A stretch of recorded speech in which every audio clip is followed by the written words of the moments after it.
Hello, everyone. I hope you're all here and with me tonight. This is Madrigal Madness. I'm Gwendolyn Toth, the director of ARTEK, and this is our third year of presenting a Madrigal Madness workshop, but the first time ever to produce it as a virtual workshop completely online, which has been a challenge for all of us. But I think we have all risen to the occasion. I'm sitting here in this terrible un-air-conditioned hall, which is my living room, and I hope that most of you are in air-conditioned halls so that you can be more comfortable than I am tonight. We've all missed performing for you these past few months, and from the size of our audience, it looks like you've missed us too. We are so grateful for the many gifts you send us, as well as city and state funding that is still in our bank account, and that's what allows us to present Madrigal Madness this week, providing work for our artists who in most cases have been barely working or not working since March. This is a historic moment for ARTEK. We have an international cast of young singers and fellows joining us from literally all over the world. And not only that, I believe we have an international audience tuning in. Thank you for joining us. As ARTEK moves forward and moves to a combination of live and streamed concerts in the future, we hope you will continue to tune in with us if you can't physically be present. I'd like to begin by introducing our coaches, our fantastic ARTEK singers. Clara Rottsolk, Barbara Hollinshead, Christina Kay, Eric Brenner, he's waving, there he is, there's Eric, Andrew Fuchs, Peter Becker, and I want to say a special shout out to my husband, Dongsok Shin, who you'll be seeing. He's been editing most of what you will hear. And also to my right-hand person, Christina Kay, who's been managing the workshop, and I could not have done this without her. All right, if we come back to me, now I have a couple nuts and bolts before we begin hearing music. Unfortunately, you cannot applaud virtually. It's really sad. But I encourage you to use the chat function to send comments and praise to the singers. The chat function, if you, on a Windows, if you look in the bottom where it says, if you pulls up the little menu, there's like a thought bubble that says chat. That's what you want to click on. You can see what other people are chatting, and you can enter your own comment too. At the end of the workshop, we'll take questions and I'll say them aloud and we'll try to answer them, and you can ask questions of me or our coaches or our singers or anybody. They can all answer you. Our workshop this year is a solo singing workshop, since unfortunately the tech gods have not seen fit yet to allow us to sing from 2 different locations at the same time. There's some experiments going on, but none of them are really working yet. So you will hear both pre-recorded and live singing. I'll tell you before each one whether it's pre-recorded or live. And in some cases, I don't think you'll hear much difference. The song accompaniments, with the exception of 2 of our fellows who are able to have their own accompanist with them, are recorded in advance by our ARTEK Continuo players, Christa Patton on harp, Grant Herreid on lute, Daniel Swenberg on theorbo, and Charles Weaver on lute. We hope that the sound for you will be more than acceptable throughout. And we've been testing and doing everything we can to make sure that we have the best sound we can. But we are all subject to issues with internet quality and technical equipment. And not all of us have a live-in audio engineer like I do. So I am apologizing in advance if we experience any technical issues. This is new for all of us as well. Tonight, we focus on some very special music from the Carlo G manuscript. This manuscript was discovered only recently, just 15 years ago, in what is described as a jumble sale in Vienna for the price of just 60 euros. Why didn't I go into that store? The document was examined, a doctoral thesis was written, high quality images of each page were obtained, and then the manuscript, unfortunately, was sold at Sotheby's, again, to an anonymous buyer, lost to the world again.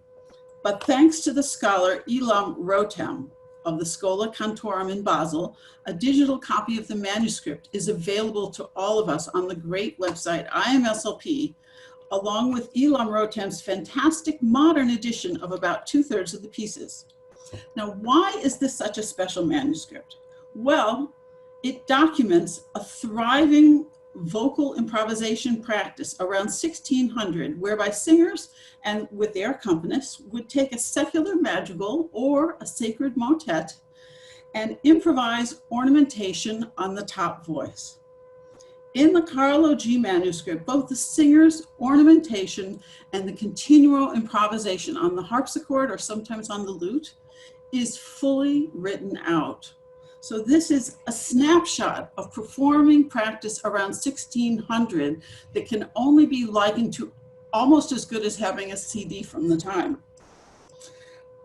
Tonight, you will hear pieces with both this written out ornamentation by Carlo G, as well as new ornamentation by the singers using the principles of ornamentation that they've been learning about in the past few days and techniques they've been trying out with their coaches. So we have taken those same motets, and you'll hear it two ways. One, pre-recorded of the original version as found in the Carlo G manuscript.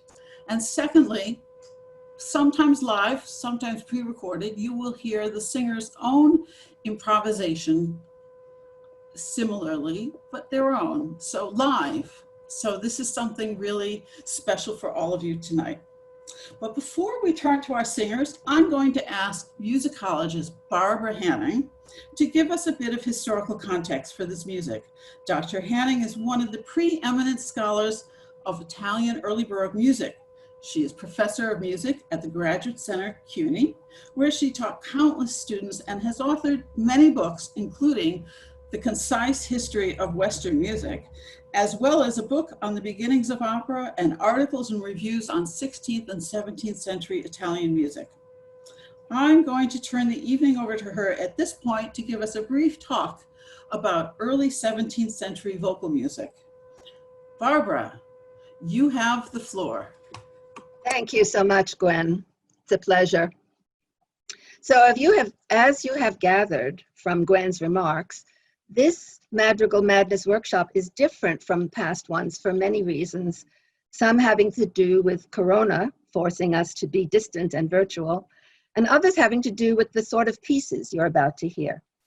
I'm going to talk about two ways in which the pieces on tonight's program differ from what you have come to expect from Madrigal Madness, and even from the ARTEK ensemble's typical concert programs. First, unlike the conventional 16th century Italian madrigal, and even unlike Monteverdi's madrigals from the early 17th century, which are mostly part songs for 4, 5, or even 6 singers, tonight's pieces, as you now know, are all works written for solo voice with basso continuo accompaniment. So each one uses only one singer as opposed to many. And they also represent a new style of composition and a new manner of performance that I'll be saying more about. The second thing is that tonight's works are not madrigals at all. Madrigals had Italian words that were often erotic or witty and were all about the pleasures and pains of love. These works are motets for solo voice, pieces set to Latin words weighted with religious meaning. Motets, too, have a long and venerable history from the 16th century and before, but those earlier motets might make you think of the so-called Palestrina style of the Renaissance and the beautiful, unruffled, and ethereal sound of the church choirs that performed them. But the motets you will hear tonight are again all for solo voice with light accompaniments. So how did this shift happen in the early Baroque? from many voices to one, and why the emphasis on the solo voice. Alongside poetry and painting, music was thought to be a means of expressing human emotion. The buzzword among writers at the time was imitation, imitation of the affections. And they looked to the ancient Greeks and their theories about rhetoric for guidance. One of the first writers about music to take his cue about text expression from the ancients was Vincenzo Galilei, father of the astronomer Galileo and himself a musician and a lutenist. He wrote a revolutionary treatise toward the end of the 1500s that criticized the composers of his time for failing in their madrigals and motets to deliver the emotional message of the text. He argued that the old style of counterpoint, with its intricate web of voices, was confusing to the ear. Now, why do you think he thought that? Well, though all the singers sang the same words, they usually did not sing them at the same time. In a typical 5-part madrigal, for example, some voices might have shorter or longer notes than others, so that the words are broken up and often overlap. That was a problem for Galilei, Vincenzo. That was a problem that had to do with rhythm. And in terms of melody, or really melodies, because each singer had his own independent part or series of notes, the alto's notes might be rising, for example, while the tenors descended, and so on. So Galilei felt that the words were consequently hard to understand, and their meaning was not well served by the contradictions inherent in this style of polyphony or counterpoint. In a famous passage from his treatise, he urged composers to look at the art of oratory and to imitate the way that an effective actor delivers his lines on stage. And now I'm quoting, "In what range, high or low, how loudly or softly, how rapidly or slowly does one pronounce the words? How does one speak when infuriated or excited? How does a mature woman speak? How a girl? How a lover? How does one speak when lamenting, when crying out, when afraid, and when exulting with joy?" So you see, in Galilei's view, the composer's goal should be to imitate and project these very emotions in music. And that could best be done by a single vocalist with a new style of ornamented singing tailored to the nuanced expression of the words. Composers who took Galilei seriously were the same ones who pioneered the solo madrigal, as well as the motets in the manuscript collection featured on tonight's program. And incidentally, the same ones who composed the completely sung stage works that came to be known as opera. So I hope that what I've said so far helps to explain the shift from many voices to one, from polyphony to monody, which is our term for accompanied solo singing. But besides that, the emphasis on the solo voice also derived from other factors. The art of singing took on very special significance and was central to the elite and mostly private music making of the 16th century, because many of the thinkers of the period believed that the human voice, through music, was the link between the earthly world and the cosmos, and that humans were connected to the entire universe through harmony, because the human spirit was a kind of microcosm of the harmony of the spheres. If that was the case, then it followed that the artful singer could embody and project an awareness of this connection between the human voice and the universe. Especially when combined with language, singing became a powerful way of expressing not just generalized feelings, but also the most personal and subtle sentiments. Because by heightening and coloring the words, the singing voice could deliver their meaning with a force greater than they have when merely spoken. That was the driving force behind the vocal repertories of the early Baroque period, and the goal was to unleash the power of song to move the emotions. One of the names that appears in the Carlo G manuscript was a composer-singer named Giulio Caccini, who published his own collection of solo songs called Le Nuove Musiche, by which he meant pieces in a new style. This was at the very beginning of the 17th century. Caccini rejected the artifice of counterpoint in favor of a simple vocal melody. He called it speaking in song, that conveyed the words clearly and flexibly against a basic instrumental accompaniment, which he only partially sketched out in order that it not compete with the voice, but remained in the role of a supporting background. Famous in his day as a singer and singing teacher, Caccini was also concerned about ornamentation, or embellishment of the vocal line. He considered ornaments to be the key to moving the affections. And in the introduction to his collection of solo songs, some of which he called madrigals, he discussed some of his new, more subtle and graceful ornaments that he wanted singers to adopt in place of the conventional passaggi, the added notes and runs that many singers used willy-nilly just to show off their virtuosity without any regard for the meaning of the words. Again, in his view, the purpose of ornamentation was not to dazzle with virtuosity, but rather to move the affections or emotions. And I think you will hear a demonstration of that tonight, even though these pieces are sacred. You have only to think of some of the movements of Monteverdi's 1610 Vespers to realize that the innovations of the Baroque solo song, though they may have been pioneered by composers of love songs in the solo madrigal, those innovations quickly made their way into church music, motets like you'll hear tonight, because, sacred or secular, the goal was the same, to stir the emotions.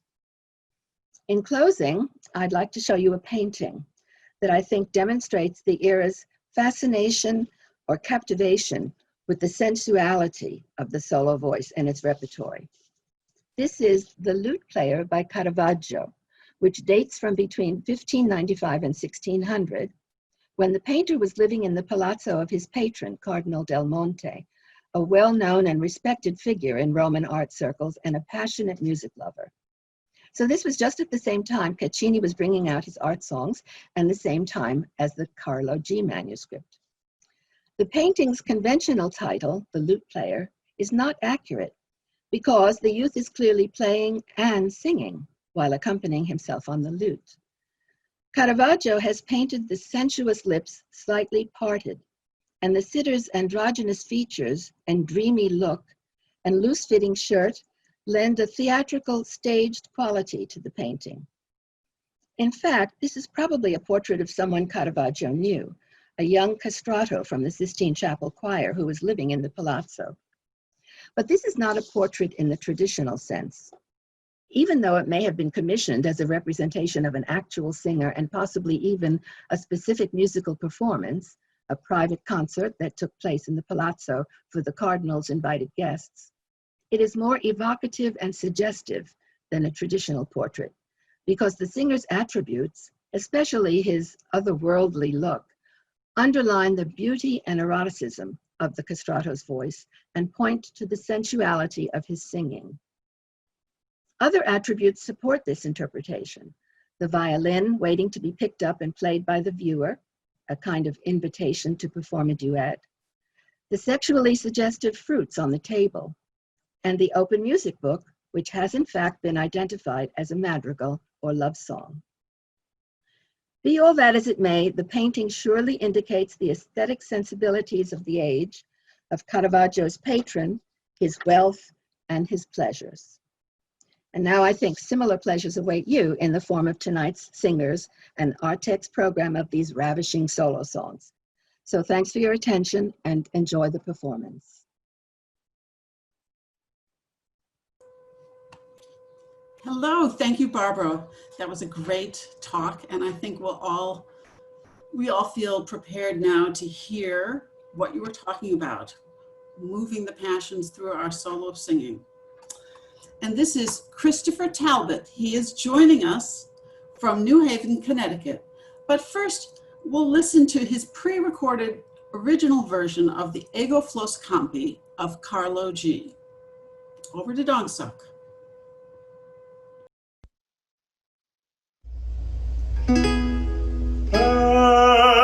Ego flos campi et lilium convalio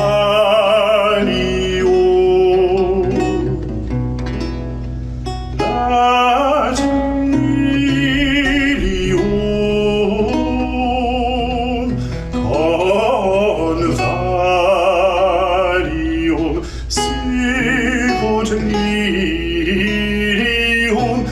inter spinas.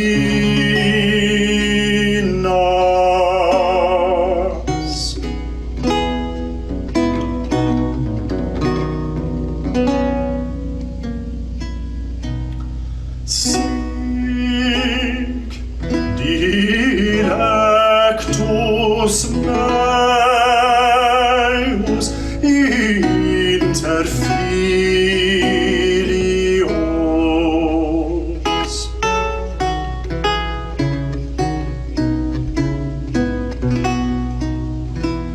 Et fructus eius dulcis cuturi meo, et fructus eius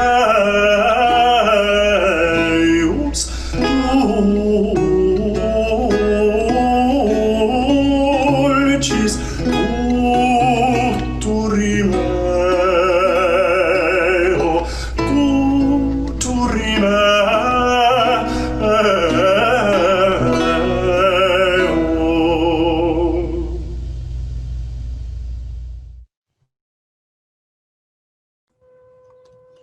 Thank you so much. That was fantastic, Chris. So, Chris, you and I actually have known each other for a number of years because as an undergraduate at Drew University, I think I coached you in the Madrigal ensemble there under the direction of Ellis Hilton. This is probably about 10 years ago, right? Mm-hmm, absolutely. Of course, Drew University Concert Hall is where we've been producing all of our recent CDs because it's a fabulous place to perform. But I see that you went on to perform and study in Boston, and now you're finishing up at Yale University School of Music with a degree in vocal performance. Absolutely. So here we are doing early music together again. And I wonder, so how much of your interest in early music started at Drew with the Madrigal Ensemble, or was it already an interest of yours at that time? Tell us more. Oh, it's definitely been a lifelong pursuit. Like many singers, I started as a choir boy in a men and boys choir singing Palestrina and Tallis. I will say that my interest in madrigal singing in this very refined style definitely started at Drew. I was lucky enough to see ARTEK perform, and while I was there, and it had a really huge impact on my drive to continue exploring this repertoire. So yeah, it was had a big impact, like I said. Here I am, trying to unmute. There I am. Yes, that's fantastic that you remember us and that was true. I think it was Monteverdi's Madrigals Book 5 that we Absolutely. there. Yeah. All right, we're going to hear you again, Chris. Now, for audience members, this is not pre-recorded. This is Chris live, taking the risk. And remember that the accompaniment is a pre-recorded track. That means it is unchanging. So it cannot react to anything he does. So he's negotiating, as will everybody else, negotiating amongst a very fixed accompaniment that is still correct to have the big beats in place, and fitting in his own ornamentation around that. So, all right, we're looking forward to this. I'm going to give you the text. This is another text from the Song of Songs 2, verses 1 through 3. And the words are, I am the flower of the meadow and the lily of the valley. Like a lily among thorns, so is my beloved among young men, and his fruit is sweet to my taste. Ego flos campi.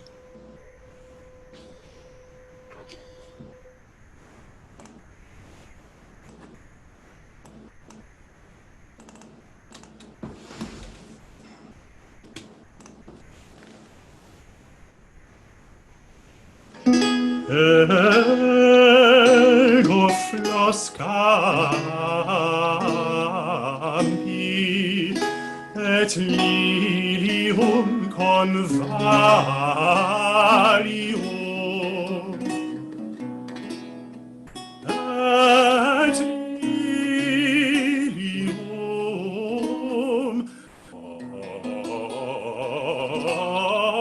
convallium, sicut lilium inter spinas.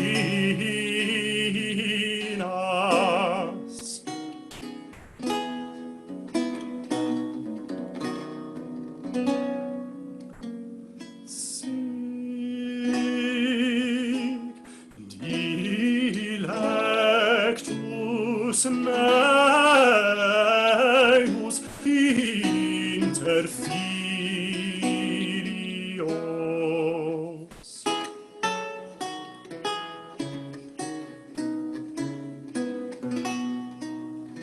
Et fructus eius dulcis uturimeo, et fructus eius dulcis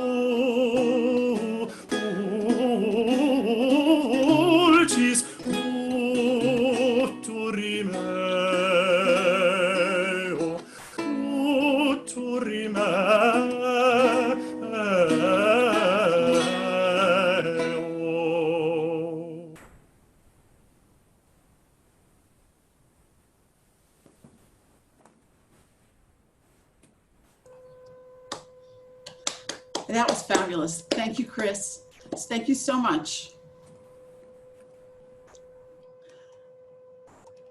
Now, our next singer is Kim Leeds, who is joining us from Sheboygan, Wisconsin, where she is sheltering. And she will be singing, this is a pre-recorded version of the motet Canticum Novum, which is based on a motet by Bartolomeo Barberino with ornamentation, of course, by Carlo G. We'll start with that. Dongsok.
Thank you so much, Kim. And I want to let everybody know that her accompanist for this piece was ARTEK's very own Dan Swenberg.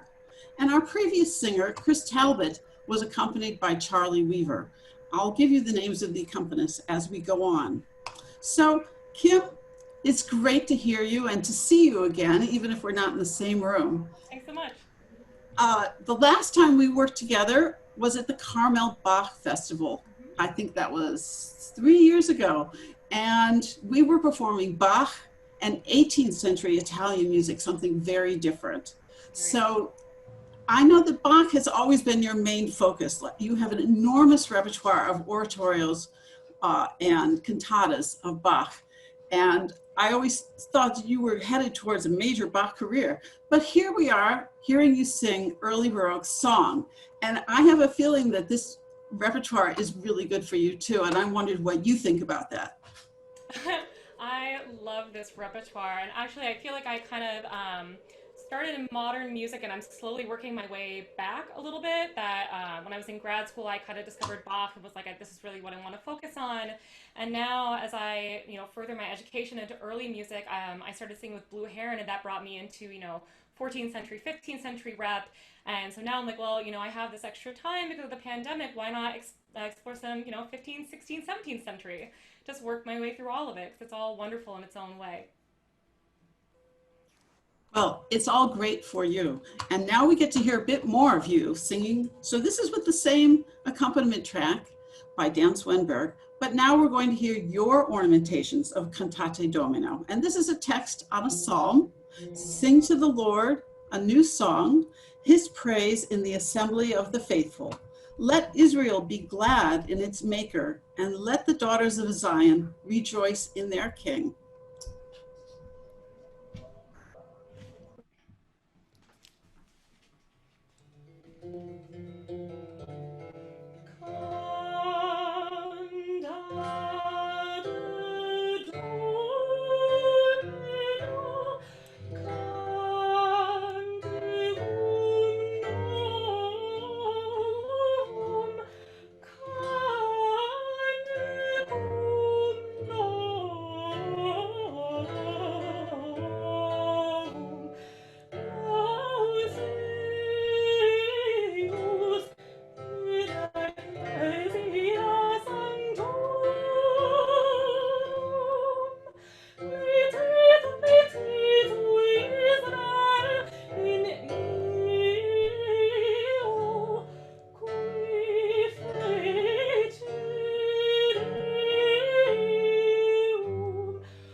Yay, Kim, that was fantastic. I don't think anybody would ever believe that you haven't been singing those kinds of embellishments your entire life.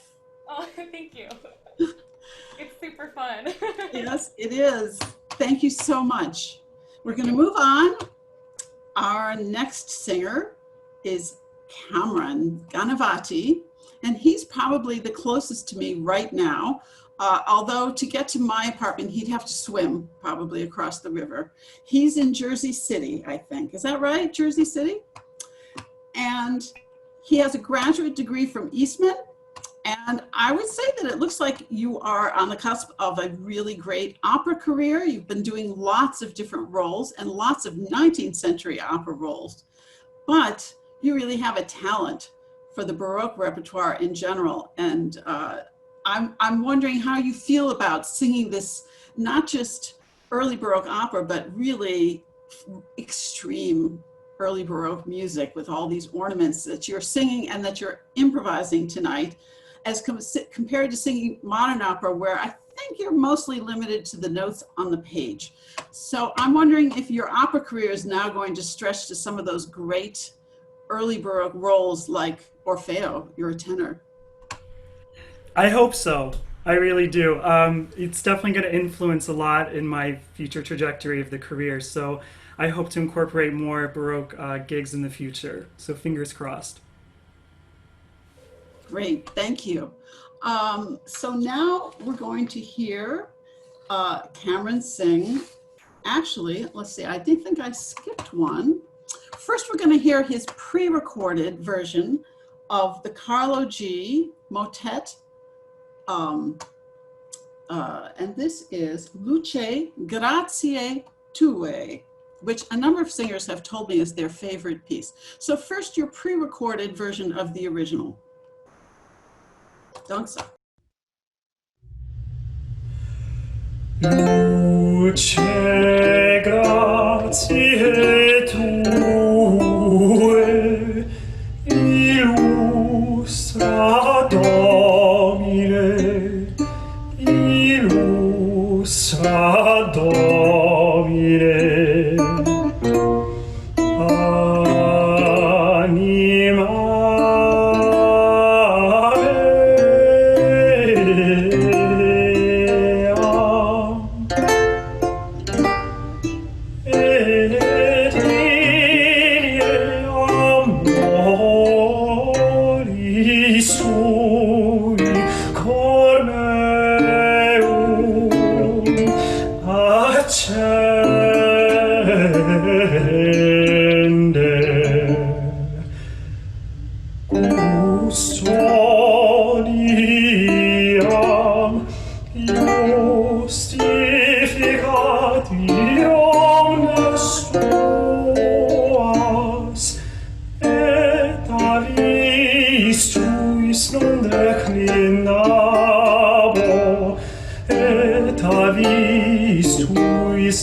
Beautiful.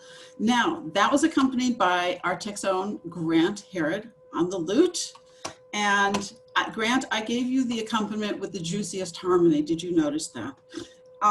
So now we're going to hear Kameron do the same piece live for us with his own improvised ornamentation.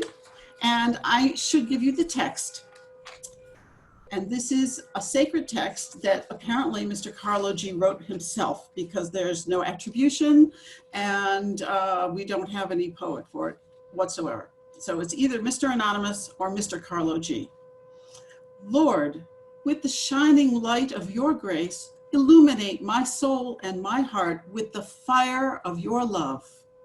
I will keep your commandments of uprightness, and I will not stray from your ways.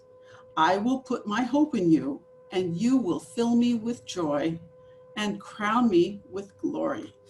Back to you, Kameron.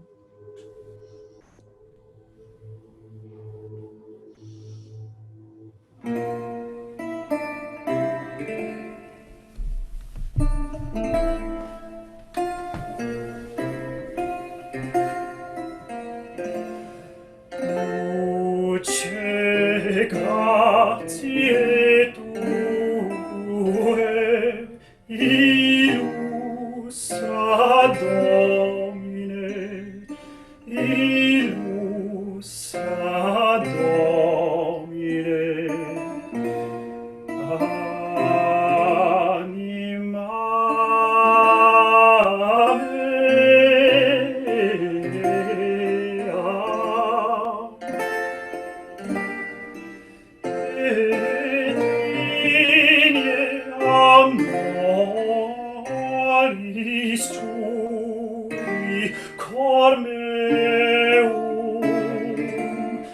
accende.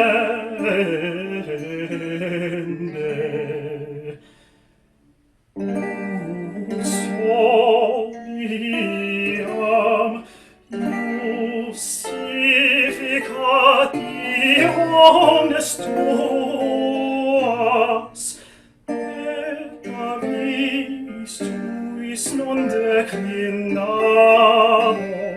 et avis tuis non declinamo.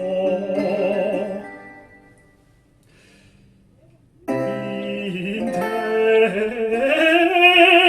quam sadeam,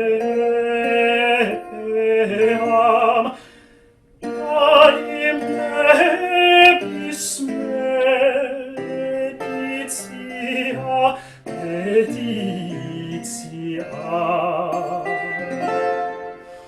et coronaris in gloria, et coronaris in gloria.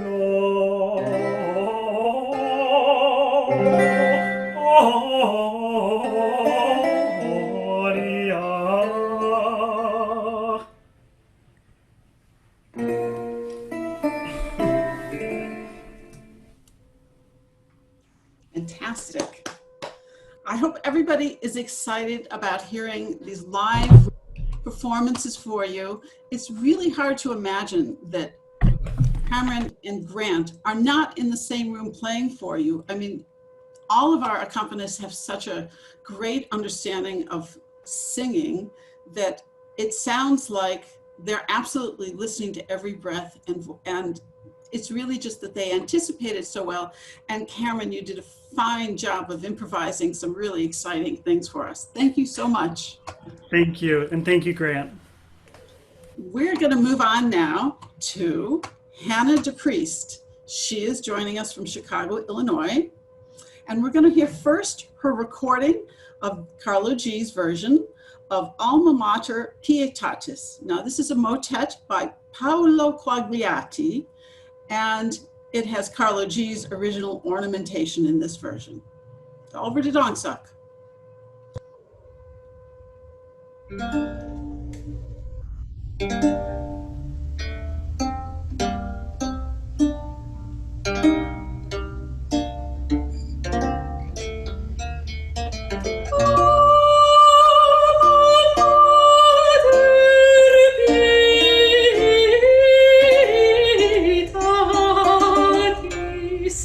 Forma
was fantastic. Hannah, I noticed that you are headed for a serious career in early music because you have not just one, but 2 early music degrees, right?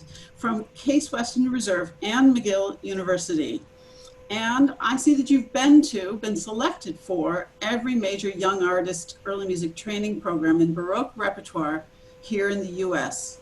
Now, I see also that you entered the Bovicelli competition, which was a German competition for singing music of exactly this sort. So I know that with your background, this was not new to you, but it's been fabulous to work with you and to hear you. So what I'm wondering is, if you're applying to a competition over in Europe, are you thinking about taking your career abroad, considering that someday soon we can actually get on an airplane to Europe again? Yeah, I would love to move to Europe. Actually taking German classes right now ever since lockdown started with my boyfriend is like a fun competitive activity.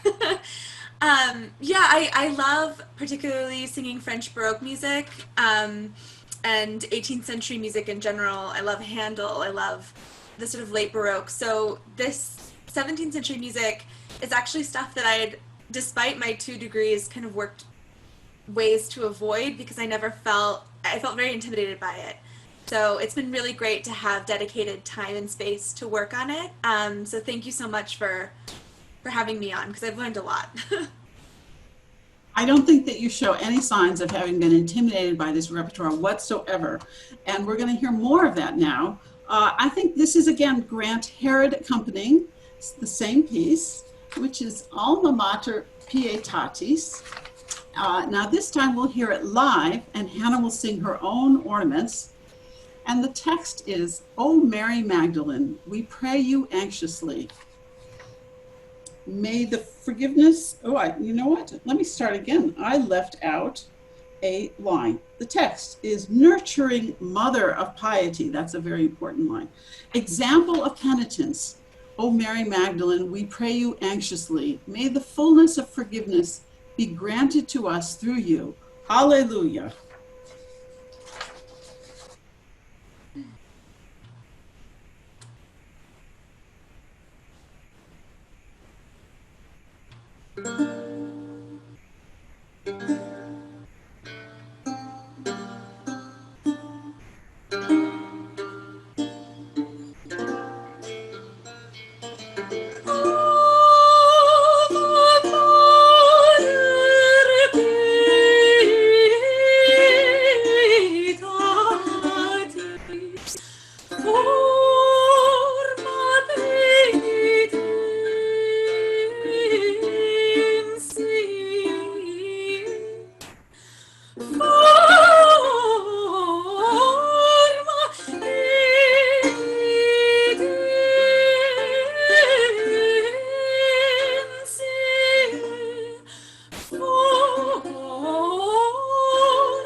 That was really so lovely. Gosh. You know, we've heard one after another stunning performances. And now we're going to move on to our next fellow, baritone Michael Manganiello. He's joining us from Baltimore, Maryland. And the first thing we're going to hear is his pre-recorded version of Peccavi Supernumerum by Carlo G, accompanied by Charlie Weaver on the lute. And I must add that you all know that I gave Charlie the 2 baritone arias because he is a baritone singer himself, and I think he really does a fantastic job of understanding the baritone voice in advance of ever hearing it. So here we go to Dongsok now.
Bravo, Michael. That was stunning.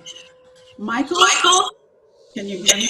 Yes. I see that you received a master's in singing from Peabody. It's a great school in Baltimore, which is where you are now. But most recently, you've been based in Buffalo, New York, and I believe that is because you are the conductor and founder of the QED Ensemble, which sings music from the Renaissance through contemporary music.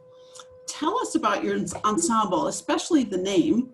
And is that something you plan to keep on doing once we're not sheltering in all these various locations anymore? And I'm hoping that you'll be able to take some of this ornamentation practice and try it out in ensemble with your group.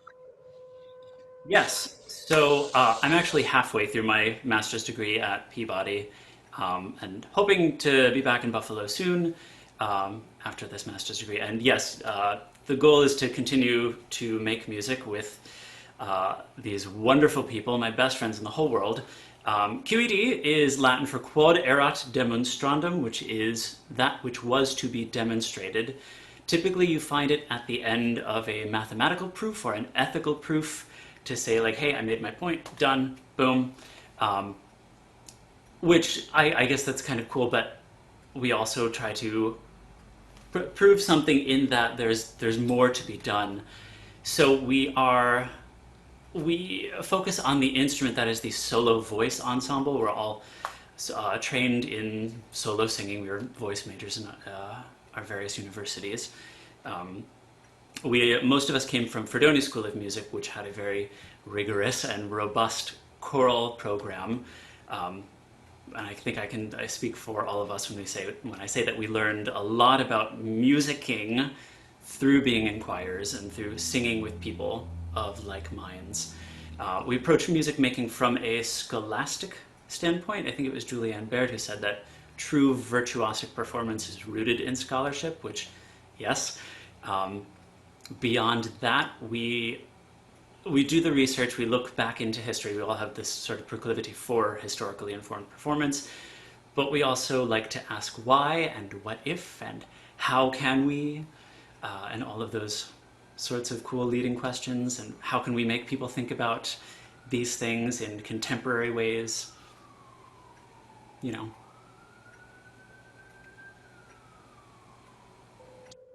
That's great. All right, so now I'm really looking forward to hearing your own ornamented version live of Peccavi Supernumerum. But first the text. This is another either anonymous or Carlo G text. And it is, my sins are more numerous than the grains of sand by the sea. I have sinned and my sins are I have sinned and my sins have multiplied. And I am not worthy of seeing the highness of heavens compared to the multitude of my iniquity, because I have angered you and done evil in front of you. Okay, Michael.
et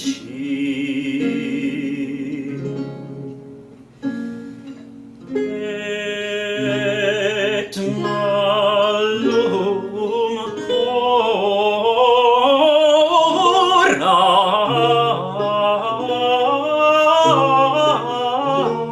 te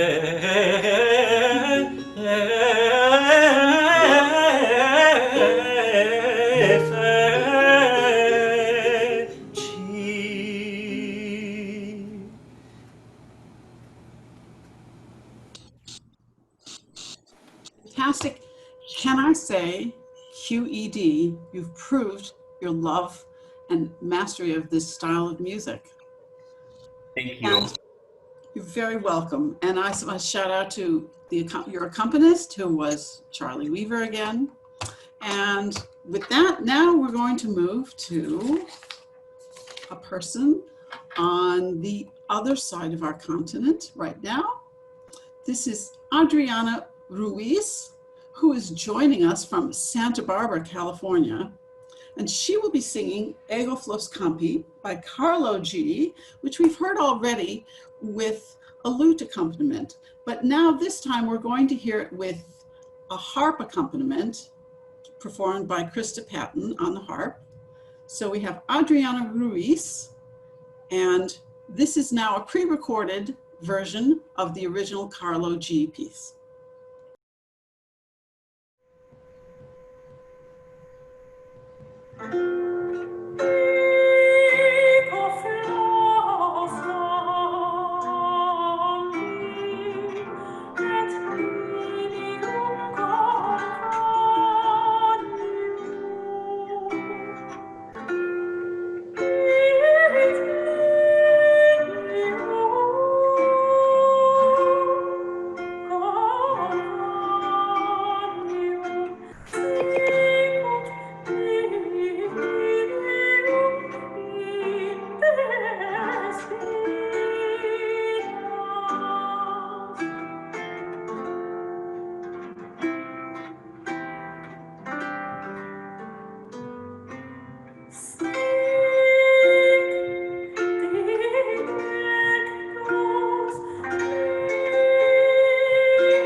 Hi, Adriana. That was stunning and well worth a tiny bit of wait.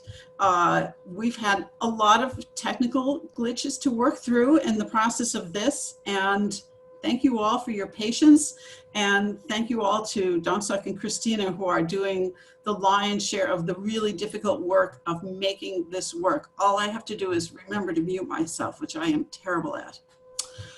Okay, Adriana, you told me at our first Zoom meeting that you are from Cuba and that you sang there as a soloist in the Orfeon Santiago choir, touring around Europe and the Caribbean. But now I see that you've been studying Baroque music and doing numerous master classes here in the US, and you also now have a degree in singing from Florida International University. And you are a 2018 Emerging Artist for Early Music America. So you seem to really be here in the US now. Tell us more about how you came to early music. Was that something you began doing in Cuba? And how did you now come to be based here in the US? And what are your plans? Yes, exactly. I'm from Santiago, Cuba. I arrived to US in 2007 to Miami, Florida, where then I continued my studies in voice at Florida International University. I'm coming choirs. So I started in a very young age. I was 7 years old when I started singing, and when I heard the melodies, the harmonies of this period in music, the Renaissance music, so I just fell in love with that, and so until today. So that's why I'm so immersed in and deep in the early music, because I love it so much since an early age. So yeah, here I am learning so much. Thank you for this opportunity. Thank you so much for being here. We're really glad to have you, and I'm looking forward now to hearing this next piece, which you are going to sing live, Ego Floss, with Christa Patton on the harp. And before we hear that, I want to just go over a little bit. This is your live ornamented version, and this is the same Song of Songs text, the same Ego Floss we heard near the beginning of the program. But just a reminder, this is the one that says, I am the flower of the meadow and the lily of the valley. So we go back to you.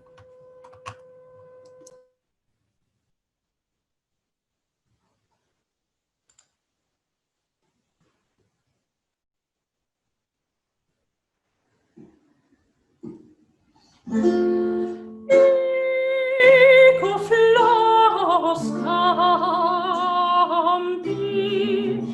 et lilium convalium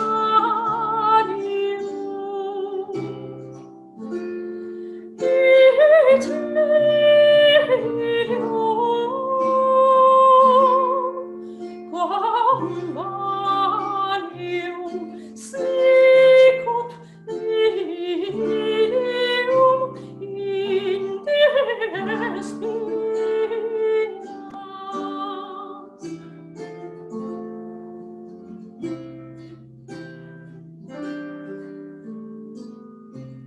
Sic dilectus meus inter finios.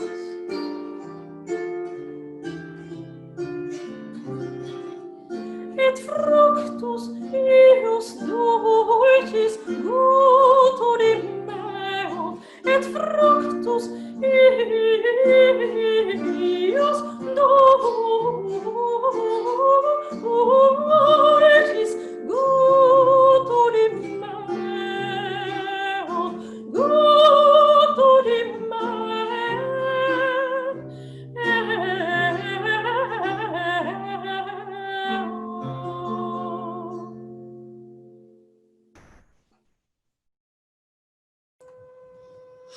Brava from all of us, brava. That was fantastic.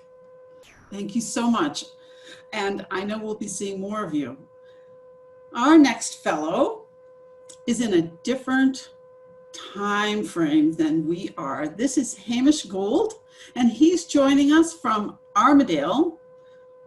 Now, Armidale is in Victoria, Australia, all the way on the other side of the world, where it is tomorrow morning. So this is a first for ARTEK. We are singing a concert in 2 different days at the same time. I think that's pretty cool. And he is going to sing the same piece that we heard earlier, Cantate Domino, based on the motet by Barberino. And this is his pre-recorded version with the original Carlo G ornamentation.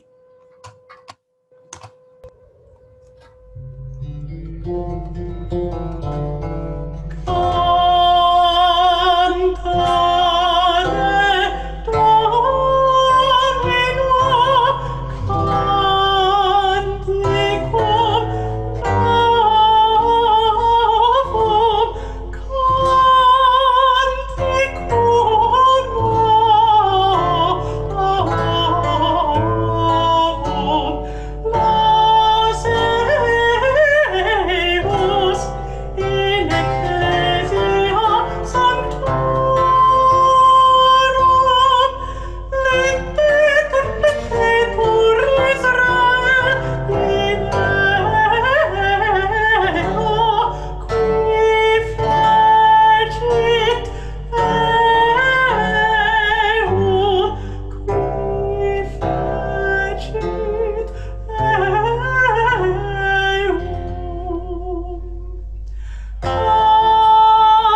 was the original version accompanied by Daniel Swenberg on the theorbo. And now it's, as I said, it's tomorrow morning. And I think this has been a little tricky for you, Hamish, to work your coaching times around the fact that there's a 14-hour time difference. You've had some late nights and some early mornings, I think. And what it seems like to me from reading your resume is that you've sung with practically every group in your area of Australia and probably all of Australia, and thriving career, and it's very impressive. So, but now, how did you come to hear about ARTEK's Madrigal Madness program? And, you know, do you think you'll be here in the US at some point in the future? Yeah, well, I heard about it just through a Facebook group that I'm in for classical singers. So someone just posted about it and said, if anyone's interested, here's the form. And I looked at it and I thought, oh, a lot of people in this group are in America. Like, is it going to be open to international applicants? But obviously it was. And all of the coaches have been very accommodating of the time difference. I know people have been very flexible around that 14-hour time gap. So I'm very grateful for that. We're so glad to have you with us, and so glad that you braved the early mornings in order to be able to do this. So we get to hear you one more time. We're going to hear you sing your own ornamentation for Cantate Domino, Canticum Novum. And I'll just remind everybody about the text to this. This is Psalm 149, and it's basically sing to the Lord a new song.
Yay, Hamish, that was fantastic.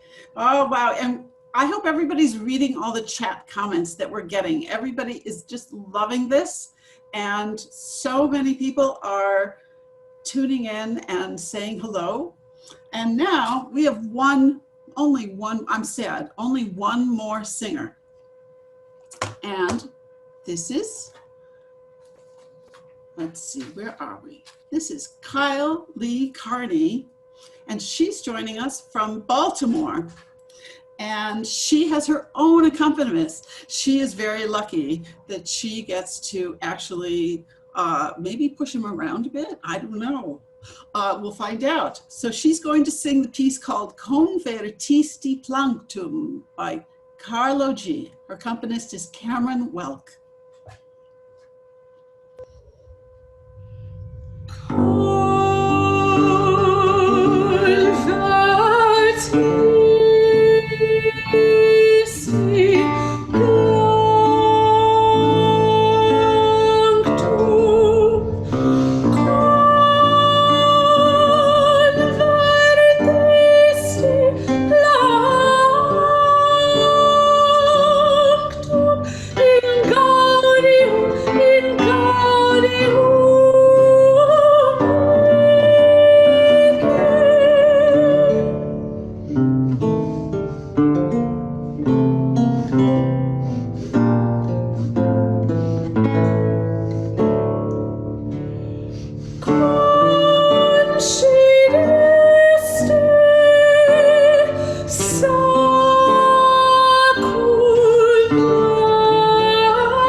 Yay, wonderful, Kyle, wonderful. That was just superb. Kyle, you are a familiar face to many of us here at ARTEK. I know that as an undergraduate at Swarthmore College, you were a student of our very own Clara Rottsolk. So that's why I did not give you Clara for your coach for this. And you've sung with Barbara Hollinshead's son Ned in the Washington area where you normally reside. And that's not surprising since you are just finishing a singing degree from Peabody, which is not far from Washington, D.C. And I see from your resume also that you are now one of the artists in the distinguished Washington ensemble, the 13, which keeps threatening to steal my tenor Andrew Fuchs away. And so I think you've probably sung with him as well. So it's a small world in early music in the Eastern United States, in the as our theorbist Dan Swenberg says, the Amtrak corridor. Now, I know that we'll be seeing you in New York at some point, and I also wanted to say, Kameron, it's fabulous playing. You know, I personally always think I can never have too many theorbo players, so I'm remembering the name, okay? Now, so tell us more though, Kyle and Kameron, about why you're sheltering together, because this is not your normal living situation. You are friends, but you're working on a project, as I understand. So tell us more about that. Sure. So Kameron and I actually founded an early music ensemble together during our first year at Peabody called Sacred Monsters. It began as just a duo, but we've been incorporating a third member into our group recently. His name is Niccolo Seligman, and he plays a variety of bowed stringed instruments and percussion as well. So we had plans originally this summer to be doing a summer residency for about a week to workshop some programs. Obviously that couldn't happen anymore because of all of the closures happening with COVID. So we decided that we would take some time together to workshop this music in a socially distant setting before Kameron moves out west for the next year, so that we have some programs ready to go for whenever we can resume performing again. That's just great. So are you socially distant from other people, or also are you rehearsing 6 feet apart? We have been rehearsing 6 feet apart. Obviously the two of us are not now because we've been staying together for the past week or so. But with the other people that we're rehearsing with, we are staying distant in our rehearsal settings.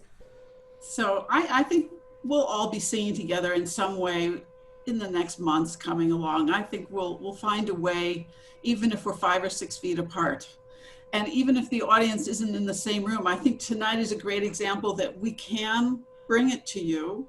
We can bring early music to an audience with fantastic singers like all of you. And that just is like making me realize, like, I just can't wait to hear your last version. So this is the live version of Con Vertisti Planctum with Kyle and Kameron, with Kyle's newly improvised Ornaments.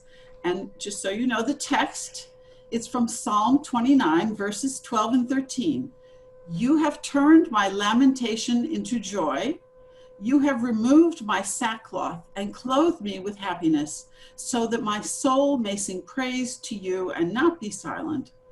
Lord my God, I give thanks to you forever. Take it away.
That was our final song. What a fabulous way to end. I'm so glad that we got to hear the two of you singing together live. And there are so many people to thank. A lot of individuals came together to make this program possible. I'm going to actually share my screen while I read the rest of my speech here. So give me just 1 second. Here we go. So, thank you so much to all of you, our singers, which are our fellows, to our coaches, to our accompanists, to Barbara, our lecturer, and especially to Christina and Dongsok, running everything tonight behind the scenes, doing a great job.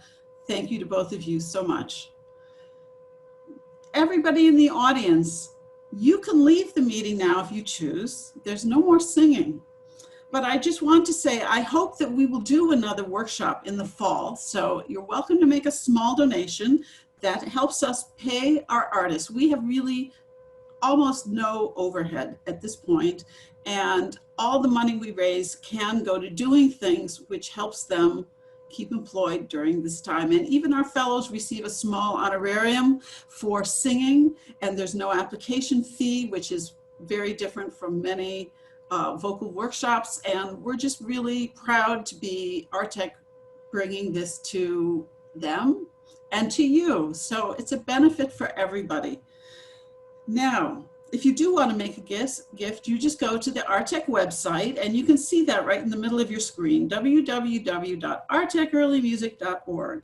But, you know, I also want to say that don't forget, there are people out there hurting much worse than any of us. And make sure that your charitable giving remembers those people as well, too. People suffering from other effects of coronavirus or social justice or whatever is important to your heart. Remember everybody, all right? Thank you all again for joining our virtual concert. Now, I think I'm gonna unshare the screen, and I'm here, and we're gonna have questions if you'd like. If you'd like to ask a question, type it in the chat, and I'll see who it should be directed to, and Christina will switch to that person so they can answer. Does anybody have a first question for us? Looks like we had a question earlier at the beginning from Judy Malfronte. Are the Carlo G pieces all for top voice? What about, are there some bass ornaments? And Barbara Hollinshead had written an answer, but Barbara, would you like to say out loud what you said to Judy? I'm gonna spotlight you. Oh, you have to unmute.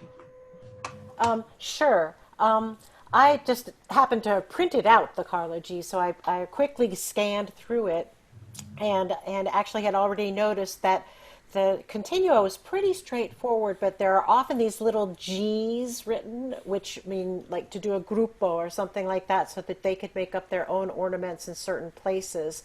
And then there were some figures that were sort of near cadences that also had some kind of some places in the continuo, but there were hardly anything's written in the bass line except G's and one or two little places with those little gruppetti. Yeah, and I think all the pieces that I know are upper voice pieces. There are not only solo voice pieces. There are pieces for 2 voices and 3 voices in the manuscript. I don't remember if it goes to 4, but also remember, if you look online, all you have to do is look up Carlo G manuscript and you'll find the link. But there are more pieces in the original than are transcribed in the modern edition. So I'm hoping that Elam, who I think Roberta knows him, Roberta passed along that we really want him to do the rest of the pieces too, so that we can learn those also. They are wonderful pieces, and imagine that they were lost until 11 years ago. There's been so many, there's still so much interesting music and ways of performing that we're still learning about now. You know, you think that we started in the 60s and 70s with historical performance practice, and it just doesn't really stop. More questions. All right, so we have a question from Eleanor, who asks, Carlo G manuscript includes in most pieces a harpsichord part as accompaniment, basically a written out continuo part or an entabulation of the original polyphonic motet. But I still changed some of the harmonies and added a little ficta. Why did you make changes? And she has the first part in quotes, so maybe she's quoting something. Sure. Okay, yes, it's true that most, but not all, most of the Carlo G are written for harpsichord, and that's one of the really unusual things it's a very early written out harpsichord accompaniment. There are more written out lute and theorbo accompaniments with, I think, am I right, Kapsberger and even really the Caccini and things. It's meant for lute, and so there are voice leading things that you can see. There's not, other than the Lutsovsky manuscript, much written out for harpsichord. But as you get through these pieces, you see that numbers 15 through 17, for example, have both a harpsichord and a lute accompaniment, and they are slightly different. So one of the interesting things is seeing how a harpsichord, basically an entabulation, but it's written, of a motet, you know, distilling those four voices down into a harpsichord part is slightly different than distilling it down into a lute part. So now you might be asking me, since most of the pieces we sang tonight are originally for harpsichord and singer, why did we have lute and harp for all of the accompaniments? Well, that is because we did some testing. So some of the pieces have been recorded with organ, for example, because they're sacred. Organ on Zoom, if you have the slightest little internet bloop or something, the organ goes, you know, you really hear it. I was like, no, we're not going to do organ. And then I tried some harpsichord, and I was listening to harpsichord in some of the Bovicelli competition entries. And I have to say that I think harpsichord, being not quite the noble instrument of the lute, and Gran is laughing now, the harpsichord with its very strong sort of pitch format, where it's a very thing at the beginning and then the tone, you know, internet doesn't love that either. You know, the internet likes something that's a little more of a predictable sound, and the internet loves the harp, and the internet loves the lute and the theorbo. So I made the decision that we would accompany these pieces with those instruments, just because on Zoom they sound better. If you don't think that's a good reason, or it's kind of tough. All right. We do have one more question. It looks like this is another, I'm assuming this is another Grant quote, right? You can put that in the chat if I'm correct, that Carlo G is anonymous. His last name is blotted out in the manuscript after the initial letter, hence Carlo G. Every musicologist says it is not Carl Gesualdo. Is there no, and then the question from Eleanor is there no way to narrow down what it might have been by advanced technology, or even more eliminating what isn't? I guess I should answer this again. I think Roberta maybe would know because she's friends with Elam, but I think she's gone to bed. It's 2 a.m. or yeah, 2 a.m. there. Yeah, she's watching you know, Elam Rotem, who did the edition, knows more than any other person about this period of music, specifically this repertoire. And if he can't find it, I don't think we're going to find it. I mean, I think we have to realize we wouldn't know this manuscript if it hadn't happened to turn up. How much else is out there? And there are, I mean, you know, there's a lost opera of Monteverdi. Would everybody please go home and look in your attic for Ariana? I am waiting for that moment. I hear it exists, and I'm ready. We'll do it as soon as you find it. So everybody check. Excuse me, Gwen. Flea markets. Yeah. Excuse me, Gwen. I was following the chat, and Jennifer Williams Brown, who is an eminent Lost you. Sorry, you'll need to unmute yourself. I accidentally muted you. I apologize. Okay. Try it again. So Jennifer Williams Brown, who is an eminent 17th century scholar, was writing in the chat, and I think she probably left, so she can't answer or respond for herself. But she says that the G in Carlo G is not entirely, it's an abbreviation. It's not entirely obliterated, and that it's an abbreviation for Graziano, and that there was, and there is somebody of that, by that name, who is a contemporary of Stefano Landi in Rome. So I think that was the gist of Jennifer's quote. She probably has a strong opinion about who Carlo G is, so you should talk to her. I will. That's interesting because I think also Stefano Landi is probably the most like these pieces of any of the other composers of the time. Certainly not Gesualdo and not Monteverdi and not that crowd. But you know, Barbara, I know that musicologists are very hesitant to put down a supposition unless they have some kind of concrete proof. And I would imagine that although she has a strong suspicion it might be somebody related to or a Graziano family person, she's probably not going to publish it until she finishes looking for it. And she's probably looking for it now. Would you be right? Yeah, I think that's true. But the way she wrote it in her answer was, I think there was a dot. In other words, it's a common way of abbreviating a name. So it's not that the name is obliterated, but it is abbreviated and therefore difficult to decipher. Right. Okay. And we have a message from Grant. Grant says that Elam says that the manuscript was scanned in the 70s. So that's different from the website, which is on the recording of these pieces. It was before it was sold at auction. And then, you know, it seems to have disappeared from public view now, but we have all of it online.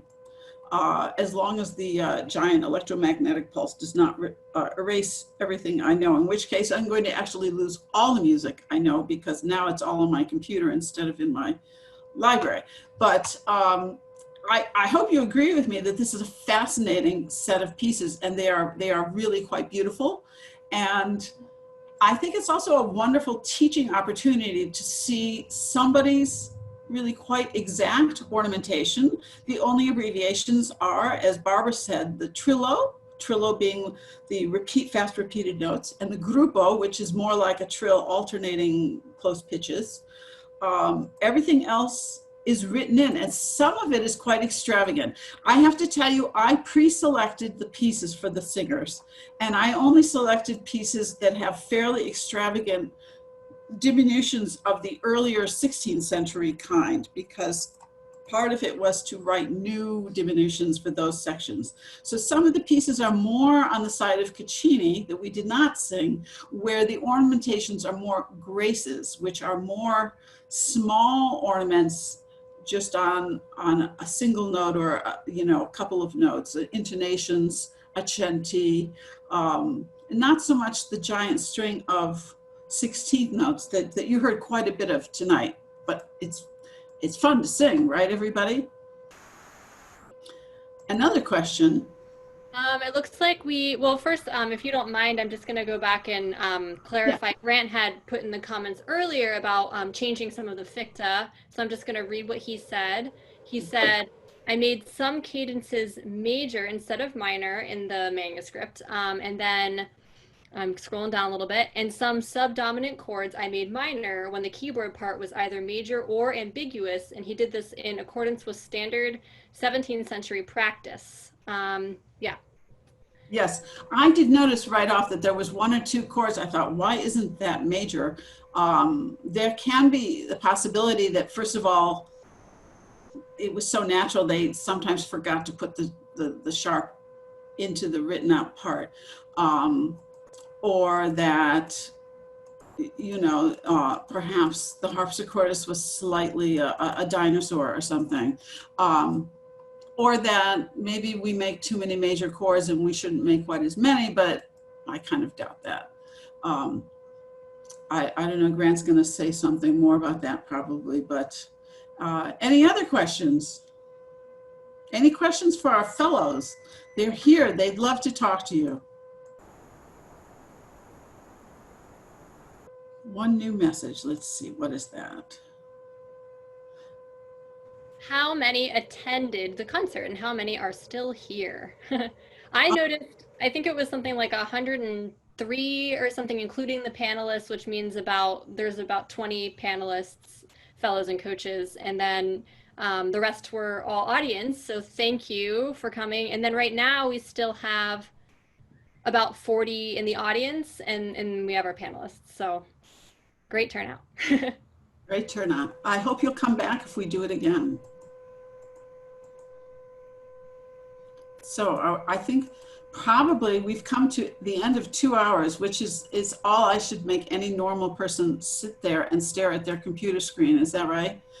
Anybody want to say any closing marks from my coaches or singers or anybody? Gwen, you're a marvel for putting all of this together. Brava.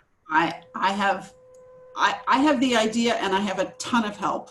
So, and then I just say, do this, do that. And magically it all happens. That's kind of the story of my life, is that great job. My job is to see the big picture and say, let's do this. And then everybody kind of enables me. Well done, Team ARTEK. I love this repertoire. I love this music. And I'm so glad that all these people here with me on the coaches and singers and accompanists, that they all love it too. And I'm so glad that you, the audience, love it as well. So maybe on that's a high note. I'm going to say goodbye. Everybody wave goodbye. And we'll see you the next time. Bye.